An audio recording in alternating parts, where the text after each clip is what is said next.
안녕하세요. 목회 상담학 의미치료 세 번째 시간이 되겠습니다. 이번 시간에는 이제 지난 시간에 이어서 의미치료를 하는 로고 테라피를 실시할 수 있는 방법에 대한 이야기를 주로 나눠보도록 하겠습니다.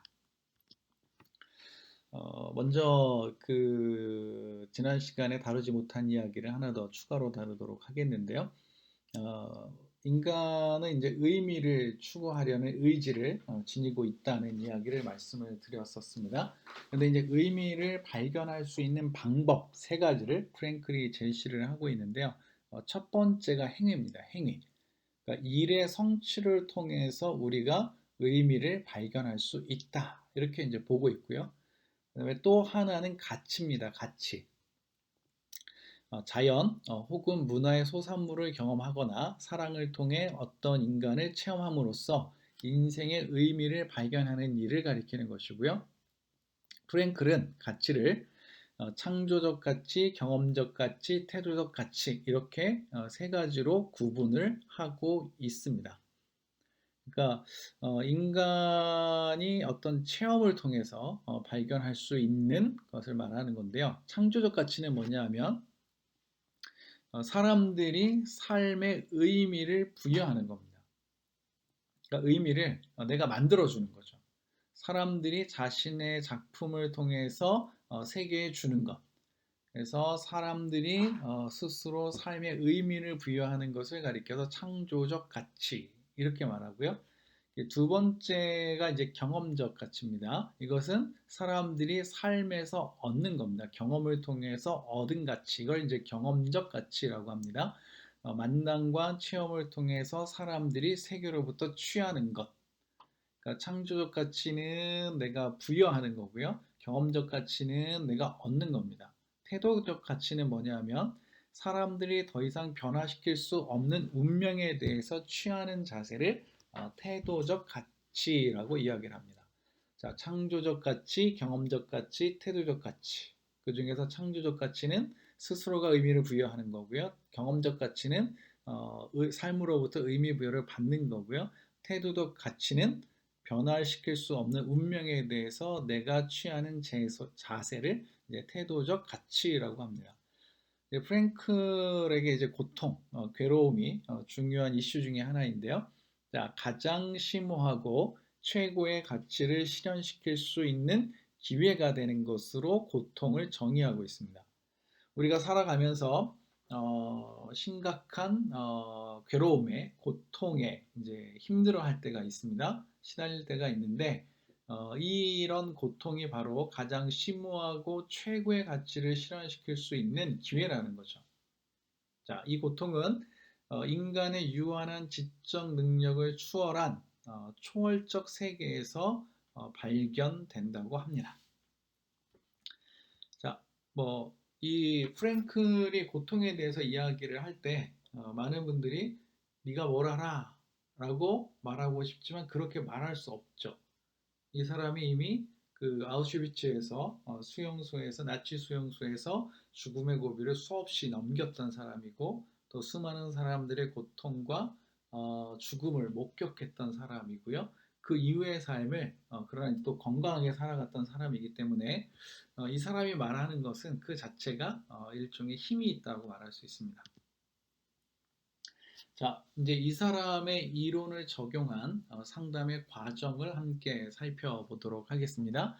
크게는 네 단계로 설명할 수 있습니다. 네 단계로 설명할 수 있고, 길게 쓰여 있긴 하지만 또 간단하게 설명할 수도 있겠습니다. 자, 첫 번째 단계는 뭐냐면, 내담자를 현재의 증상으로부터 멀리 떨어지게 하는 겁니다. 내담자를 현재의 증상으로부터 멀리 떨어지게 하기. 이걸 다른 말로 바꾼다면 이제 거리두기라고 할 수 있겠죠. 거리두기. 좀 더 자세히 좀 살펴보도록 하겠습니다. 내담자가 자신의 증상과 자신을 동일시함의 희생자가 됩니다.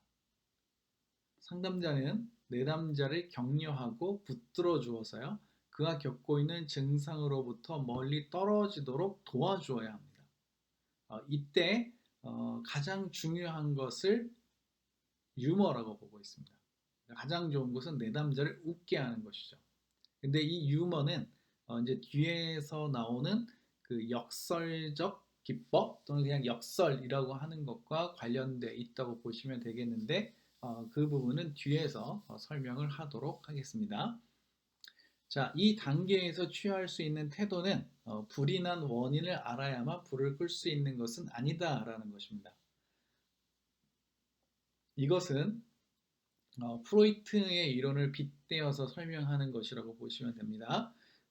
프로이트가 했던 정신 분석 또는 이제 프로이트를 추종하는 사람들이 하고 있는 정신 역동적 접근들, 그러니까 과거를 탐색하는 거, 과거를 파헤치는 거죠. 일종의 이제 고고학적인 행위라고 볼 수가 있는데요. 원인을 찾아내려고 하는 겁니다. 자, 불이 났습니다. 자, 불을 꺼야 돼요. 그럼 불의 원인을 찾아야만 불을 끌 수 있는 건가요? 원인을 몰라도 불은 끌 수 있는 건가요? 생각해 보면 불이 어디서 났는지 무엇 때문에 났는지 몰라도 우리는 불을 끌 수 있다는 사실을 알 수 있습니다. 마찬가지로 내담자가 왔을 때 그 원인을 계속해서 탐색하는 것도 중요할 수 있지만 어,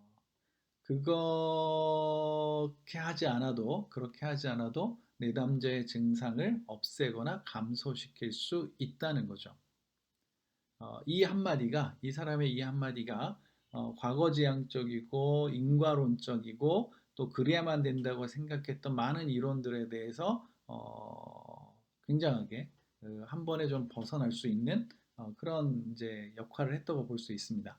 자, 내담자를 증상으로부터 멀리 떨어지게 하는 이유는 현재 겪고 있는 증상으로부터 빠져나오기 전에는 다음 단계인 태도 변화를 시도하려고 하지 않기 때문이라고 볼 수 있겠습니다. 자, 왜 내담자를 증상으로부터 멀리 떨어지게 하느냐? 그래야 이 사람이 태도를 바꿀 수 있다는 거죠. 태도만이 자신이 선택할 수 있는 겁니다. 이미 문제가 일어났습니다. 발생했습니다. 우리는 문제를 바꿀 수 없습니다. 결국 우리가 경험하는 대부분의 문제는 발생해 버리는 것이고 어느 상황이 주어지는 거죠. 물론 우리가 이제 미리 없앨 수 있다면 좋겠습니다. 그리고 원인을 찾아서 제거할 수 있다면 네, 그렇게 하는 것이 당연한 거죠. 그러나 우리가 겪는 많은 문제들은 실제로는 원인을 찾을 수 없기도 하고요. 원인을 찾았다 하더라도 해결할 수 없는 경우가 있는데 이제 그런 경우와 더더욱 관련되어 있다고 보시면 되겠습니다. 그래서 이 로고테라피에서 중요하게 생각하는 것이 이제 태도 변화인데 그 태도 변화를 위해서 내담자가 현재 가지고 있는 그 증상과 거리를 두도록 만들어 주라 이렇게 보시면 되겠습니다. 자, 두 번째 단계가 이제 태도 변화라고 보시면 됩니다. 뭐 써 있는 걸 보면 아시겠지만 태도 변화는 의미요법의 전부라고 해도 과언이 아닌 것이죠. 그러니까 결국 의미 치료가 뭐 하는 거냐? 태도를 바꿔주는 것이다. 이렇게 말해도 된다는 겁니다. 자, 우리가 문제는 바꿀 수 없지만 문제를 대하는 태도는 바꿔줄 수 있다 이거죠. 자, 태도 변화가 중요한 이유는 내담자가 살아갈 의미를 잃어버리는 상황에 빠지거나 그 상황을 변화시킬 가능성이 전혀 없다고 생각하기 때문입니다. 자, 내담자가 살아갈 의미를 잃어버리는 상황에 빠지거나 그 상황을 변화시킬 가능성이 전혀 없다고 생각을 하기 때문에 태도 변화가 중요한데 자, 상담자는 이런 상황이 내담자를 지배하지 않도록 해야 합니다. 또 이런 상황에서도 뭐를 찾는 게 가능하다? 의미를 찾는 것이 가능하다고 할 수 있습니다. 내담자는 이런 상황에 대한 태도를 바꾸면 의미를 발견할 수 있게 되는 것이죠. 자, 의미요법은 자기 초월을 통해서 삶의 방향을 재조정하도록 도울 수 있습니다. 그래서 저희가 아까 이제 그 전 시간에 자기 초월에 대해서 간단하게 언급을 했었는데 좀 더 언급을 해본다면 자기 초월은 헌신할 수 있는 목적이나 사랑하는 사람을 위해서 자신을 버리는 것이라고 정의할 수 있습니다. 그러니까 자기를 초월한다는 것은 헌신할 수 있는 목적이나 사랑하는 사람을 위해서 자신을 버리는 것이라 이거죠. 자, 프랭클은 이렇게 말합니다. 인간은 자기 초월을 추구하며 살아갈 때 진정으로 자기 자신을 발견할 수 있다. 결국 인간이라는 존재는 자신을 위해서 살아갈 때가 아니라 다른 사람을 위해서 살아갈 때, 다른 사람을 위해서 자신을 버릴 수 있을 때, 아니면 보다 의미 있는 일에 자신을 버릴 때 비로소 자기 자신을 발견하게 된다는 것이죠. 이것이 바로 진정한 자아실현이라고 할 수 있겠습니다. 자, 인간 실존의 참된 목적은 자아실현이라고 불리는 것에서 발견될 수 없습니다. 자, 인간 실존은 본질적으로 자아실현이라기보다는 자아초월이라고 말할 수 있습니다. 그래서 제가 어, 자기 자신을 진정으로 발견하는 것, 네, 이것이 이제 진정한 자아 실현이라고 했는데 이제 그런 맥락에서 단순하게 자아를 실현하는 것이라기보다는 이 자아 초월이 더 중요하다는 거죠. 즉, 자아 실현은 그것 자체로서 목적을 삼는다면 얻을 수 없는 것이고요. 오로지 자아 초월의 부산물로서만 주어질 수 있는, 달성될 수 있는 것이라고 할 수 있겠습니다. 그래서 자, 우리가 세상을 살아갈 때, 세상을 살아가면서 자아 초월을 하고 싶다. 자아 실현을 하고 싶다. 이거 자아 실현을 하고 싶다. 자아 실현을 하고 싶다면 자기를 초월하라. 이게 프랭클의 이야기입니다. 그래서 나를 실현하고 싶으면 내 자아를 실현하고 싶으면 결국은 나를 초월해야 된다는 것이고요. 결국 자기를 초월하려면 어떻게 해야 되는 거예요? 자기를 초월하려면 자기를 버려야 된다는 거죠. 자기를 버려야 돼요. 근데 무엇을 위해서 버려야 된다? 자기가 사랑하는 사람을 위해서 자신을 버려야 되는 겁니다. 또 하나 뭐가 있어요? 내가 헌신할 수 있는 목적을 위해서 자신을 버려야 된다는 거죠. 자, 여러분에게는 이러한 자기 초월이 존재하고 있나요? 아니면 이런 자기 초월을 위해서 현재 지금의 자리에 계신 건가요? 한번 질문해 볼 수 있을 것 같습니다. 우리들은 이 자기를 초월하는 것이 참 어렵다는 사실을 발견하게 됩니다. 근데 우리가 점점 우리 안을 들여다보고 또 과거를 뒤돌아보면 자기를 벗어날 수가 없습니다. 그러나 의미를 추구하고 자기 밖을 보고 자기 위를 본다면 그때 비로소 자기를 넘어설 수 있습니다. 그래서 우리가 교회에서 이제 교육을 하거나 또 설교를 하거나 할 때 사람들에게 교인들에게 요청하고 있는 것이 바로 이런 부분들인 거죠. 자기를 초월하라는 거, 네, 헌신하라는 거, 이것이 결국은 자아 실현을 만들어낼 수 있다는 거죠. 자, 이렇게 어떤 증상으로부터 거리를 두고 태도를 바꾸게 되면 그것을 대하는 자신의 태도를 바꾸게 되면 결국은 증상이 감소하게 됩니다. 이게 이제 이 의미 치료의 세 번째 단계라고 할 수 있겠는데요. 태도 변화를 통해서 내담자의 증상이 실제로 감소하게 됩니다. 자, 그리고 이제 마지막 단계, 4단계가 중요합니다. 자, 첫 번째는 뭐였나요? 첫 번째는 거리두기였고요. 두 번째는 태도 변화였고, 세 번째는 증상 감소였습니다. 이제 마지막 네 번째는 뭐냐면, 보다 큰 의미를 추구하도록 하는 것이라고 말할 수 있습니다. 그래서 내담자와의 상담을 마치기 전에 보다 큰 의미를 찾을 수 있도록 도와주는 단계가 네 번째 단계라고 말할 수 있겠습니다. 루카스라는 사람이 이렇게 말했습니다. 보다 큰 삶의 의미를 찾지 못한 상태에서 상담을 마치고 내담자를 삶의 현장으로 내보내게 되면 지금까지 했던 치료는 헛수고가 된다. 굉장히 의미 있는 말이라고 볼 수 있겠습니다. 그래서 증상이 감소했으면 그걸로서 상담을 종결하면 안 되고요. 이제 그 내담자가 보다 큰 의미를 추구하며 살아갈 수 있도록 돕는 역할을 바로 우리가 해야 한다는 거죠. 루카스가 또 이런 이야기를 했습니다. 자, 상담자와 내담자는 삶의 의미를 발견하는 길들을 함께 찾고 자신의 존재를 재구성하고 기회들을 재평가하고 살아가야 할 방향을 확고하게 하는 작업을 해야 한다. 이렇게 이야기하고 있습니다. 자, 이제 이 부분에서 한 가지 언급해야 될 것이 있습니다. 지금 이 수업은 목회 상담학 수업이고 또 이 수업을 듣는 학생들은 아마 대부분 신학과 학생들이라고 생각이 듭니다. 자, 그렇다면 이 의미 치료를 우리가 어떤 성경에서 좀 한 예를 찾아볼 수 있지 않을까 싶은데요. 여러분들이 궁금하시면 성경과 상담 카페에 가시면 제 글들을 나누어 놓은 부분이 있습니다. 그 중에서 이제 베프티스트 기고문이라는 데 들어가시면 제가 지금부터 하고자 하는 이야기들이 또 여러분들이 지금까지 들은 이야기들이 이렇게 간혹 또는 또 굉장히 많이 그 안에 들어가 있습니다. 그 누가복음 5장 1절에서 11절을 가지고 이 의미 치료와 연결해서 한번 설명을 해 보고자 합니다. 그 누가복음 5장 1절에서 11절의 말씀은 이겁니다.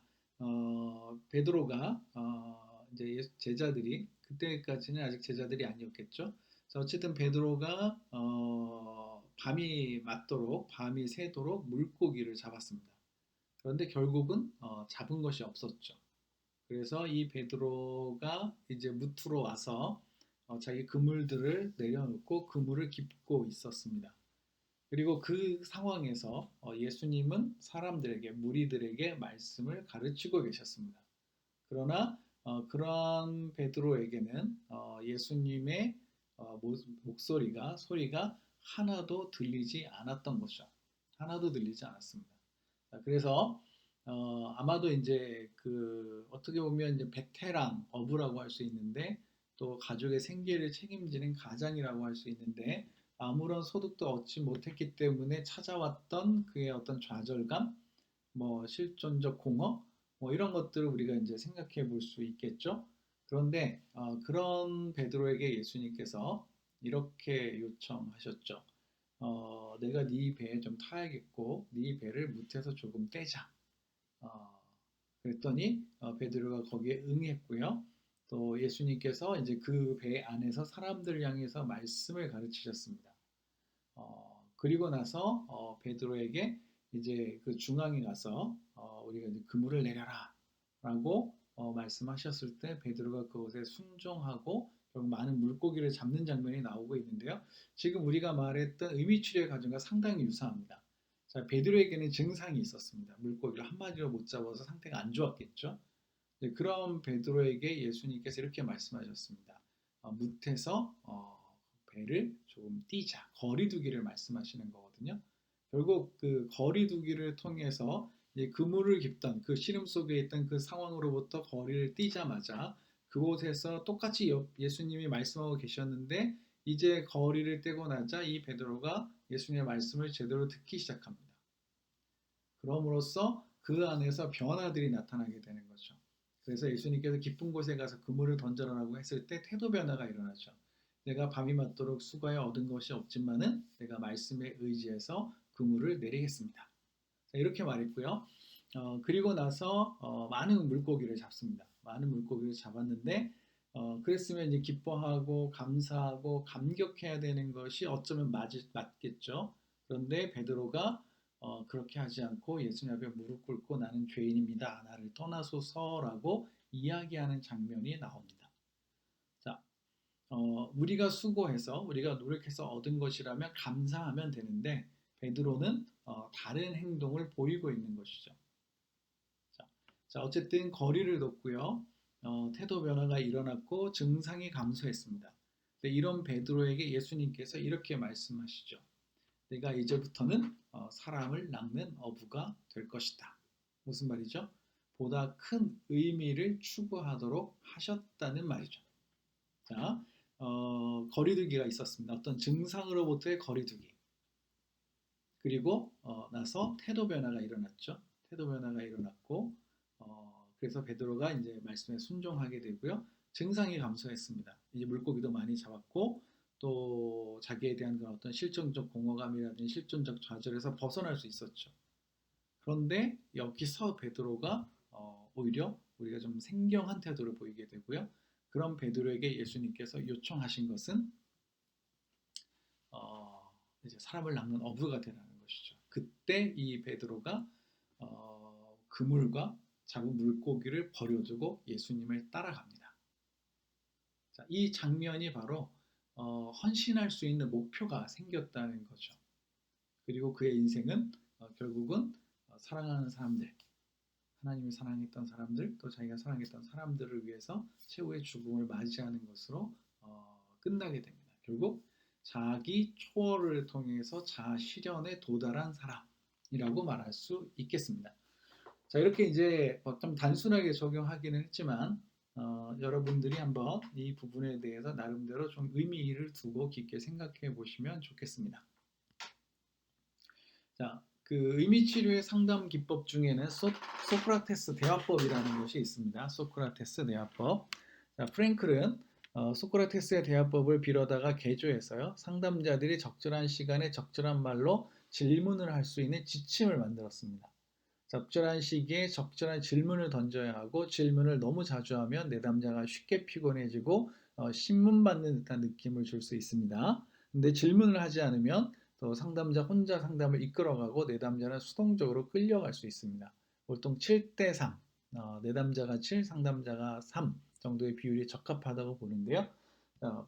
질문은 솔직하고 직선적이어야 하고 삶의 중요한 의미를 내포하고 있어야 한다고 하고요. 통찰이나 깨달음보다는 선택이나 결단으로 이끄는 질문을 던져야 할 필요가 있겠습니다. 질문을 할 때는 구체적으로 해야 하고요. 내담자의 사고를 확장하는 질문을 해야 합니다. 소크라테스 질문은 내담자로 하여금 자신의 인생관으로부터 시작해서 그 밖에 있는 보다 신선하고 광활한 현실을 깨닫고 이 새로운 현실이 자신에게 기대하는 것을 기꺼이 결단하도록 해야 합니다. 자, 이게 이제 소크라테스 대화법이고요. 간단하게 언급하고 넘어가겠습니다. 더 중요한 것이 이제 다음에 나옵니다. 역설적 의도라는 겁니다. 자, 내담자로 하여금 지금까지 두려워서 피하려고 했던 것을 오히려 기다리게 하기 때문에 역설적이고 생각만으로 그치지 않고 행동으로 옮기게 하기 때문에 의도적이라고 할 수 있습니다.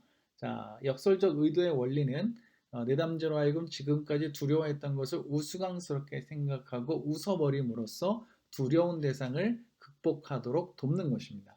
자, 예가 나와 있죠. 자기도 모르게 손을 씻는 환자, 늘 거울을 들여다보면서 머리를 손질하는 환자, 습관적으로 거짓말하는 환자, 고소공포증 환자, 사람들로 붐비는 거리에 나가거나 많은 버스를 타는 것이 무서워서 집에만 있는 환자.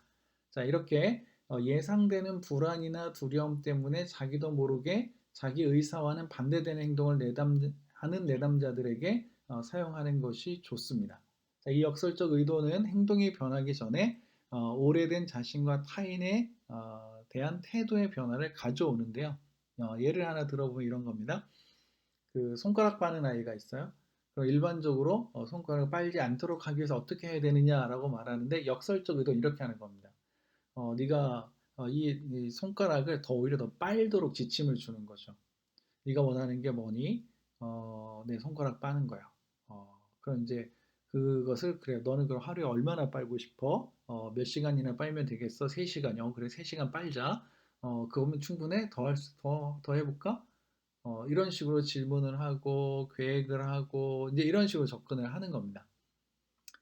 지금 이제 제가 이렇게 짧게 말씀드리고 있는데요.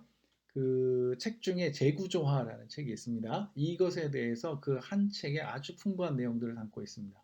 여러분들 꼭 읽어보시고요. 목회 상담학자인 도널드 캡스가 쓴 책이고 장신대 김태형 교수님이 번역한 책인데 여러분들이 꼭 한번 읽어보시면 좋겠습니다. 네, 재구조화라는 책입니다. 시간이 얼마 없어서 간단히 책 소개로 말씀드리는 거고요. 자, 역설적 의도는 상담자가 그 결과를 모르는 것처럼 내담자를 속이기보다는 내담자가 알아채거나 이것이 이상하게 보여도 증상을 줄이기 위한 것이라는 사실을 미리 알려주는 것이 필요하고요. 이것은 긴장을 풀어주고 자신의 행동을 우스꽝스럽게 만들어 줍니다. 그래서 내가 이걸 굳이 해야 될 필요가 있나? 이렇게 하는 거죠. 자, 예가 나오죠. 자, 늘 질질 울고 다니던 여학생, 방에 들어가 거울 앞에 앉아 하루에 5번씩만 울어봐. 이러면 웃겠죠, 그죠? 네. 이렇게 말을 들어주는 겁니다. 손가락을 빠는 어린이, 시간을 정해놓고 마음대로 빨도록 하는 거고요. 병원에 가기 두려워하는 어린이, 공포를 극도로 과장시켜 신용하도록 해보는 거. 이런 것들이 이제 역설적 의도라고 볼 수 있습니다.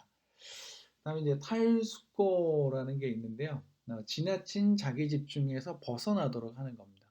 그래서 과숙고라는 게 있어요. 하나에 너무 집중하는 거죠. 이제 그럼 이제 오히려 더 문제가 생기게 되니까 딴 생각하기라고, 그러니까 탈숙고를 쉽게 표현하면 딴 생각하기라고 보시면 됩니다. 다른 생각을 하도록 돕는 것을 탈숙고라고 볼 수가 있겠습니다. 자세한 내용들은 여러분들이 또 다른 기회를 통해서 공부를 하실 수 있으면 좋겠습니다. 자, 이렇게 해서 세 번째 시간 마치겠습니다. 수고하셨습니다.